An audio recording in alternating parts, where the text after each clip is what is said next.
सभी साथियों को नमस्कार, सत श्री अकाल, सलाम, जय जवान, जय किसान, जय भारत। मेरे किसान भाइयों, मेरे नौजवान भाइयों, बड़े दुख के साथ ये कहना पड़ रहा है कि हमारे देश के प्रधानमंत्री इतने जिम्मेदार पद पर बैठकर उन किसानों की भावनाओं का मजाक उड़ा रहे हैं जो किसान 75 दिन से भी अधिक हो गए हैं, जिन किसानों को पूरा सर्दी उन्होंने दिल्ली की सड़कों पे काट दिए, दिल्ली के बॉर्डरों पे काट दिए। कड़कड़ाती ठंड में 200 से अधिक किसान भाई शहीद हो गए हैं। हाड़ कपाने वाली सर्दी है, लेकिन उसके बावजूद देश का मुखिया उन किसानों की भावनाओं का सम्मान करने की बजाय उनका मजाक उड़ा रहा है। इससे ज्यादा दुख और दुर्भाग्य की बात और हो नहीं सकती। प्रधानमंत्री जी, अभी आपने 2 दिन पहले संसद में आंसू बहाए एक विपक्ष के नेता के लिए। अच्छी बात है, लोकतंत्र में होना चाहिए, लेकिन यदि यही आंसू ईमानदारी से आपने देश के किसानों के लिए बहाए होते और उन शहीद किसानों को अपने दिल से श्रद्धांजलि दी होती तो आज यह स्थिति ना होती। लेकिन प्रधानमंत्री जी, आप शहीद किसानों के लिए आंसू बहाएंगे क्यों? इन शहीद किसानों के लिए आंसू बहाने से आपको वोट थोड़ी मिलेंगे, आप चुनाव थोड़ी जीतेंगे, आपकी सरकार थोड़ी बनेगी। आप तो सिर्फ वो काम करते हैं जिससे आप चुनाव जीत जाएं, जिससे आपकी सरकार बन जाए। और यदि इन शहीद किसानों से आपको चुनावी फायदा हो रहा होता तो हमें इस बात का मालूम है, आपकी जुबान पे सिर्फ और सिर्फ शहीद किसान, शहीद किसान, शहीद किसान ही होता। जब पाकिस्तान के प्रधानमंत्री नवाज शरीफ की मां मरती है तो आप शोक संवेदना के लिए चिट्ठी लिखते हैं, लेकिन देश का किसान जिसे अन्नदाता कहा जाता है, 200 से अधिक किसान शहीद हो चुके हैं, लेकिन ना तो आपकी जुबान से एक भी शब्द निकला उनके लिए संवेदना हेतु, और ना ही आपके किसी अन्य मंत्री या किसी अधिकारी ने उन शहीद किसानों के लिए शोक और संवेदना प्रकट की। इसके अलावा प्रधानमंत्री जी, जो बातें आपने कही वो बातें देश को गुमराह करने का काम कर रही हैं। आपने कहा एमएसपी था, एमएसपी है और एमएसपी रहेगा। आप क्या बात कह रहे हैं? आपकी सरकार क्या बात कह रही है? यह देशवासियों को समझना बड़ा जरूरी है। मेरे देशवासियों, सरकार कह रही है कि जो खरीद अब तक एमएसपी पर होती आई है वो खरीद आगे जारी रहेगी, उतनी ही खरीद। जिन 2-3 फसलों पे कुछ राज्यों में एमएसपी पर खरीद होती आई है वो आगे जारी रहेगी। यह बात सरकार लिखित में देने को तैयार है। हमारी तो यह मांग ही नहीं है। हमारी यह मांग है कि जिन 23 फसलों का न्यूनतम समर्थन मूल्य यानी एमएसपी सरकार द्वारा तय किया जाता है, उन 23 की 23 फसलों को एमएसपी पर खरीदे जाने की गारंटी का कानून बनाया जाना चाहिए। और प्रधानमंत्री जी, आपको याद दिलाना चाहते हैं, शायद आप भूल गए होंगे, 2011 में जब आप मुख्यमंत्री होते थे गुजरात के और आप उस समय कंज्यूमर अफेयर कमेटी के चेयरमैन थे, तो आपने एक रिपोर्ट भेजी थी उस समय के प्रधानमंत्री डॉक्टर मनमोहन सिंह जी को। उस रिपोर्ट के पॉइंट नंबर B3 में आपने ही लिखा था, आपके सिग्नेचर है उस रिपोर्ट पे, आपने ही लिखा था उसके पॉइंट नंबर B3 में कि किसानों के लिए एमएसपी की गारंटी होनी चाहिए, यह उनका अधिकार है। लेकिन जैसे ही आप प्रधानमंत्री बने, अपने अन्य वादों की तरह आप इस वादे से भी मुकर गए। तो हम तो आज वही चीज मांग रहे हैं जो जिसकी बात आप पहले खुद 2011 में करते थे। आप पहले बात करते थे 2014 के चुनाव से पहले कि आप 2 करोड़ रोजगार देंगे नौजवानों को, ना तो रोजगार मिले। आप बात करते थे 15 लाख के आने की, 15 लाख भी नहीं आए। आप बात करते थे स्वामीनाथन आयोग के C2+50% फार्मूले को लागू करने की, वो भी आज तक लागू नहीं हुआ। आप बात करते थे एमएसपी गारंटी कानून की, वो कानून भी अब तक नहीं बना। और उसके अलावा सबसे महत्वपूर्ण बात प्रधानमंत्री जी, ये भी समझिए, आप एक तरफ तो नारा देते हैं आत्मनिर्भर बनाने का, लेकिन यदि ये एमएसपी गारंटी कानून बन जाए तो किसान निश्चित तौर पे आत्मनिर्भर हो जाएगा। हमें समझना चाहिए कि OECD और ICRER की रिपोर्ट ये कहती है कि यदि पिछले 17 सालों में हिंदुस्तान के किसानों को उचित एमएसपी मिलता तो भारत के किसानों को 45 लाख करोड़ रुपए ज्यादा मिलने चाहिए थे, जो उन्हें नहीं मिले। भारत के किसानों पर टोटल कर्जा अधिक से अधिक 9 से 10 लाख करोड़ का है। यदि हमें हमारा अधिकार मिला होता, यदि हमें उचित एमएसपी मिला होता, तो आज के दिन हमारे ऊपर एक भी पैसे का कर्ज नहीं होता और उसके अलावा 35 लाख करोड़ रुपया सरकार पे बकाया बचा होता। तो हमें हमारा अधिकार नहीं मिला, इसीलिए आज हम कर्जदार हैं, इसीलिए किसान परेशान होके फांसी लगाता है। तो यदि आप सच में आत्मनिर्भर बनाना चाहते हैं तो किसान के लिए एमएसपी गारंटी कानून बनाइए, जिससे वो आत्मनिर्भर बनेगा। और एक और बात, आपने भाषण में यह भी बात कही प्रधानमंत्री जी कि भाई जो नए कानून आए हैं ये कानून तो ऑप्शनल हैं, किसी को लेने हो तो ले, अन्यथा पहले वाले सिस्टम में ही अपना काम करता रहे, पहले वाली मंडी सिस्टम में ही अपनी फसल बेचते रहे। प्रधानमंत्री जी आपको याद दिलाना चाहते हैं, मध्य प्रदेश में आपकी ही सरकार है और हमारे जो कृषि मंत्री जी हैं वो भी मध्य प्रदेश से ही आते हैं। जब से ये अध्यादेश आए हैं तब से लेके अब तक मध्य प्रदेश की सरकारी मंडियां पूरे तरीके से दफन हो गई हैं इन कानूनों के कारण। मध्य प्रदेश में टोटल कृषि मंडी है 269, उनमें से 47 मंडियां पूरे तरीके से ठप हो गई। 143 मंडियों में कारोबार 50 से 60% कम हो गया। मंडी का जो टैक्स कलेक्शन था वो मात्र 36% रह गया है। मंडी कर्मचारियों को तनख्वाह देने के लिए पैसे नहीं हैं और खरीफ सीजन की जो मध्य प्रदेश की मेन फसलें थी वो सभी फसलें एमएसपी से आधे से भी कम दाम पर बिकी हैं। तो ये अपने आप साबित कर देता है कि जो ये नए कानून हैं ये किसानों की मौत के फरमान हैं। जब प्राइवेट स्कूलों का बोलबाला बढ़ा तो उस समय भी ये कहा गया था प्राइवेट स्कूल भी चलेंगे, सरकारी स्कूल भी चलेंगे, लेकिन आज सरकारी स्कूलों का क्या हाल है? सरकारी स्कूलों की सभी बिल्डिंगें खंडर बन चुकी हैं और शिक्षा एक धंधा बना दिया गया, एक व्यवसाय बना दिया गया है।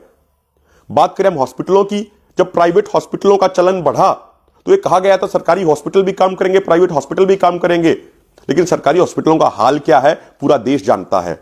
और दूसरी तरफ प्राइवेट हॉस्पिटल इतना महंगा इलाज करते हैं कि एक आम भारतीय की तो इतनी हैसियत ही नहीं, इतनी औकात ही नहीं कि वो प्राइवेट हॉस्पिटल के अंदर चला जाए। प्राइवेट हॉस्पिटलों से तो आम भारतीयों को डर लगता है क्योंकि उसे मालूम है जो एक बार वहां चला गया वो लुट पिट के ही वापस आएगा। और सबसे महत्वपूर्ण बात इसमें यह है कि जो अब प्राइवेट मंडियों का जो कंसेप्ट जो सरकार दे रही है इसकी जरूरत ही क्या है? क्यों आप प्राइवेट मंडी खोल रहे हैं? जब एग्जिस्टिंग एपीएमसी सिस्टम कुछ राज्यों में बहुत अच्छे तरीके से चल रहा है तो उस एग्जिस्टिंग एपीएमसी सिस्टम को ही पूरे देश में बढ़ाया जाए। अभी 16 तारीख को किसान मसीहा चौधरी छोटूराम जी की जयंती है, 16 फरवरी को उन्होंने ही मंडी सिस्टम की शुरुआत कराई थी। वो क्यों कराई थी हमें यह भी समझना पड़ेगा। मंडी सिस्टम शुरू होने से पहले व्यापारी अपना गिरोह बनाते थे और जब फसल तैयार होती थी किसानों की तो अपना गिरोह बना के वो किसानों को लूटते थे, औने पौने दामों पे किसानों की फसल खरीदते थे और उसके बावजूद उसका भंडारण करके कंज्यूमर का भी एक्सप्लॉयटेशन करते थे, कंज्यूमर को भी बहुत महंगे दामों पर बेचते थे। तो किसानों को उसका अधिकार मिले और सरकार की यह जवाबदेही और जिम्मेदारी हो कि भाई किसान का शोषण नहीं होना चाहिए, किसान को उसकी फसलों का उचित मूल्य मिलना चाहिए। यह सरकार की जवाबदेही और जिम्मेदारी सुनिश्चित करने के लिए मंडी सिस्टम खड़ा किया गया। तो होना तो यह चाहिए कि पूरे देश में बहुत अच्छा एपीएमसी सिस्टम खड़ा किया जाए, लेकिन आप कर रहे हैं उल्टा। आप प्राइवेट मंडी सिस्टम खोल रहे हैं। उस प्राइवेट मंडी सिस्टम में तोल काटा भी प्राइवेट होगा, उसमें नियम कानून भी प्राइवेट होंगे, तो वहां तो किसान लुटेगा, वहां तो किसान पिटेगा। और एक चीज हमें और समझनी चाहिए मेरे देशवासियों कि हो सकता है कुछ शुरुआती समय में 1 या 2 साल तक प्राइवेट मंडियों में 5 रुपया 10 रुपया ज्यादा दे दिया जाए फसलों का, लेकिन जब उसका एकाधिकार हो जाएगा, जब बड़े बड़े कॉर्पोरेट घरानों का एकाधिकार हो जाएगा, तब वो अपनी असली दादागिरी करेंगे, तब वो असल तरीके से जनता और किसान का शोषण करेंगे। आप याद कीजिए बीएसएनएल और जियो के केस में क्या हुआ। शुरुआत में जियो ने फ्री नेट बांटा था ना पूरे देश को, लेकिन जब सारी दूसरी कंपनियां साइडलाइन हो गई, सारी दूसरी कंपनियां हट गई पूरे उस काम धंधे से, तो अब जियो अकेला बचा है और जियो अपनी दादागिरी चला रहा है। तो हमें यह समझना चाहिए कि जो नया जो प्राइवेट मंडी सिस्टम जो आया है ये एग्जिस्टिंग एपीएमसी सिस्टम को खा जाएगा और किसानों को पूरे तरीके से बर्बाद कर देगा। मैं एक एग्जांपल देना चाहता हूं। 1993 यानी 1993 में ब्रिटेन के अंदर दूध मार्केटिंग बोर्ड खत्म किया गया। उस समय किसानों ने उस कदम का विरोध किया था। 1993 से लेकर 2021 तक इंग्लैंड के अंदर, ब्रिटेन के अंदर छोटे बड़े 31,690 डेयरी फार्म बंद हो गए, लेकिन दूध का प्रोडक्शन भी बढ़ा। अब यह बात आपको समझनी है कि भाई दूध का प्रोडक्शन एक तरफ बढ़ रहा है, दूसरी तरफ डेयरी फार्म है वो बंद हो रहे हैं। इसका मतलब क्या है? इसका मतलब यह है कि जो बड़े कॉर्पोरेट हाउस हैं उनका प्रोडक्शन बढ़ रहा है, यानी इस नए सिस्टम से सिर्फ बड़े जो व्यापारी हैं वो तो जिंदा रहेंगे, किसान भी मारा जाएगा, छोटे मोटे व्यापारी भी खत्म हो जाएंगे। और एक आखिरी बात, प्रधानमंत्री जी, आपने आंदोलनकारी किसानों का मजाक उड़ाते हुए कहा कि ये आंदोलन जीवी हैं और आपने परजीवी से भी तुलना कर दी। हम ये बताना चाहते हैं पूरे देश को, ये किसान अपना पेट काटकर पूरे देश का पेट भरने का काम करता है, इसीलिए इसे अन्नदाता कहा जाता है। इसके बारे में मुझे 2-3 पंक्तियां भी याद आ रही हैं। एक मेरे साथी ने लिखी थी कि धूप है हो या छांव हो, जलते इसके पांव हैं, धारा के विपरीत बहती इसकी नाव है। जिसने हमारी भूख मिटाई उसे कहते हैं भगवान, लेकिन जिसने हमें अन्न दिया वो है मेरे देश का किसान। कभी बाढ़ ने तो कभी सूखे ने इसे सताया है, लेकिन इस बार हर बार इसने खुद भूखा रहकर पूरे देश को खिलाया है। तो ये तो देश को खिलाने वाला है। आप इसकी तुलना, आंदोलनकारी किसानों की तुलना परजीवी से करते हैं, आंदोलन जीवी उन्हें बोलते हैं। तो ये तो देश के किसानों का अपमान किया जा रहा है। और हम आपको यह भी बताना चाहते हैं कि आज आप प्रधानमंत्री हैं वो भी आंदोलन के कारण है। आज हमारा देश आजाद है वो भी आंदोलन के कारण है। आज हम गर्व से तिरंगा फहराते हैं ये भी आंदोलन के कारण है। आज हम गर्व से कहते हैं कि हम भारतीय हैं, ये भी आंदोलन के कारण है।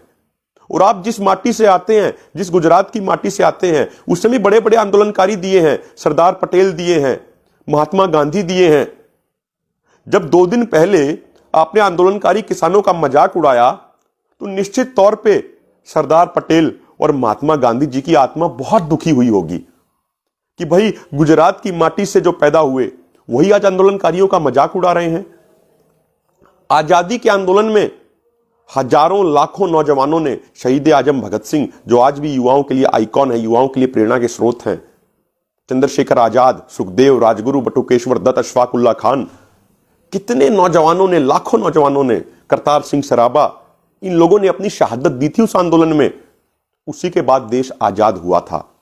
और आपको याद यह भी दिलाना चाहता हूं कि जब आपका पहले जनसंघ होता था, 2 सीटें थी आती थी आपकी, उसके बाद आपने एक आंदोलन खड़ा किया मंदिर के नाम पर, उसी के कारण आप सत्ता में आए। और अभी रिसेंट की बात कर लें, 2010-11 का जो अन्ना रामदेव आंदोलन था, उसी के कारण आपकी पार्टी सत्ता में आई। और बड़े नेताओं ने कहा है, लोहिया साहब ने कहा है कि जब सड़कें खामोश हो जाती है तो संसद आवारा हो जाती है।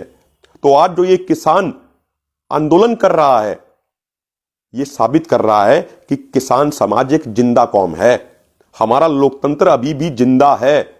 इस आंदोलन से हम ये साबित कर रहे हैं। तो मेरा तो बस निवेदन ये है कि देश के करोड़ों किसानों की भावनाओं का सम्मान कीजिए प्रधानमंत्री जी। इस जनता ने ही वोट देके आपको प्रधानमंत्री बनाया था, लेकिन पता नहीं क्यों जिस जनता ने आपको जिताया था, आज आप उसी जनता को हरा के खुद जीतना चाहते हैं। यह बात मेरी समझ से परे, ऐसा क्यों हो रहा है? तो देश के करोड़ों किसानों की भावनाओं का सम्मान कीजिए और जो ये कृषि कानून जबरदस्ती हमारे ऊपर थोपे गए, इनको वापस लीजिए। जो एमएसपी गारंटी कानून हमारा जन्मसिद्ध अधिकार है, उस अधिकार को आप हमें दीजिए। तो मेरा तो बस यही निवेदन है कि परमात्मा, वो रब, वो ईश्वर, वो अल्लाह सरकार में बैठे लोगों को सद्बुद्धि दे और किसान समाज की बात सुनी जाए, क्योंकि किसान समाज या तो आंदोलन जीत के वापस जाएगा या फिर अपनी कुर्बानी देकर वापस जाएगा। जय जवान, जय किसान।